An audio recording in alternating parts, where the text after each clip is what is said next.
Well, we're through 17,000 people across the English Channel so far this year. A calm day, hundreds into Dover. In a moment, we'll go and join Mark White, who is down there in Dover Docks. But we're literally being openly mocked and laughed at. Let's have a look at this series of videos on TikTok. The first one shows young men assembling near the beaches of northern France last night. Have a look at this. Right. So as you can see, large group of young men, not a woman in sight, not a child in sight, large group of young men last night getting ready to cross the channel. They've all paid the trafficker £3.5 grand. Here they are now on the boat, somewhere on average now about 65 to a boat. Here they are crossing the channel. It's thumbs up, big smile, it's Cherubang Day out. And now they've been picked up by the RNLI. Yes, big waves, happy as Larry, off to a 4-star hotel, 3 square meals a day and 40 quid a week, spending money. And they're literally mocking us openly on TikTok. And there's nothing the social media channel can do. Even when they take down the accounts, more appear. And these are all adverts. You know, come to the UK, it's easy, it's safe. Yes, the odd thing goes wrong. And I just feel we're being mocked. And it's now over 100,000 young men that have come. But please don't call it an invasion. Oh, no, no, no. If you use that word, everybody goes potty and says you're an extremist and a racist because these are all poor, suffering people. In fact, the BBC always tell us these are desperate people. Well, none of them in those videos looked too desperate to me.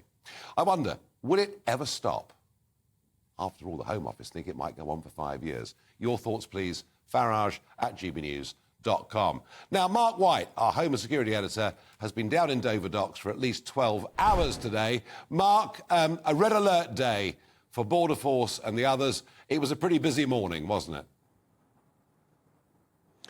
Yes, it was, with at least 8 small boats coming across, Nigel, and we counted some of those boats. 4 of the boats had upwards of 60, one even 65 people on board, and that's clearly a continuation of this trend by the people smugglers to push even more people onto these boats. They're slightly bigger, they're a bit more sturdy, but when you get numbers like that on the boats, it doesn't take much at all for that boat to get into difficulties, as we saw, of course, just at the weekend there on Saturday. As we speak, the French patrols are out on the other side of the channel.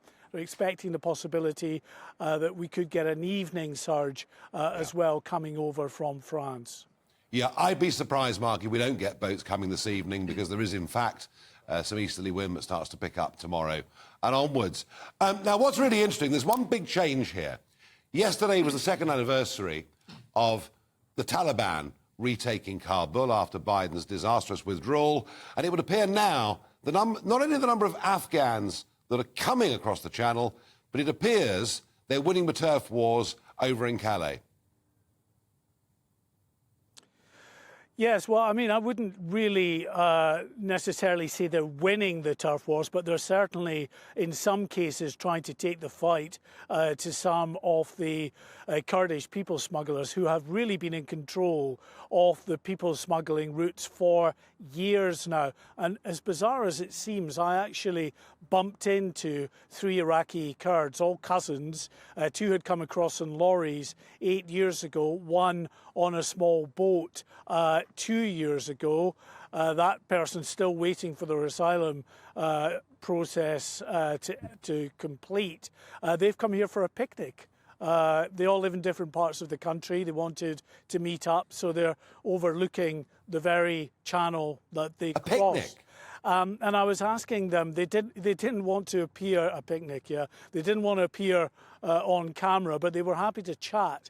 And they were telling me about their fellow Kurds, Iraqi Kurds, who control a lot of these camps around Dunkirk and even in Calais, and how increasingly they are arming themselves, that there is a lot of infighting that's breaking out, mainly between the Kurdish gangs, disputes over them undercutting each other, invading their particular turf. They, jealously guard their particular patch.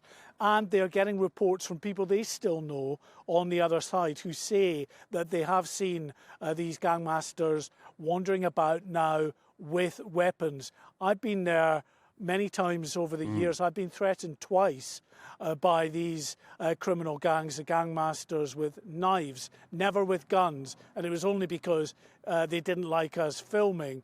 But it is a surprise that they are now arming themselves with weapons. But it seems, as you say, the Afghans, who are now the biggest nationality represented on these small boats, are themselves trying to get a piece of that action. Yeah, no, quite extraordinary. Well, Mark, I have to say, it looks more like the Mediterranean than Dover from the shots I've got. And, quite ironic, isn't it, really? Gunshots on the other side just a few days ago and illegal immigrants picnicking. There we are in Dover. Quite extraordinary. Mark, you could be in for a long evening as well, I think. Thank you for your report from Dover.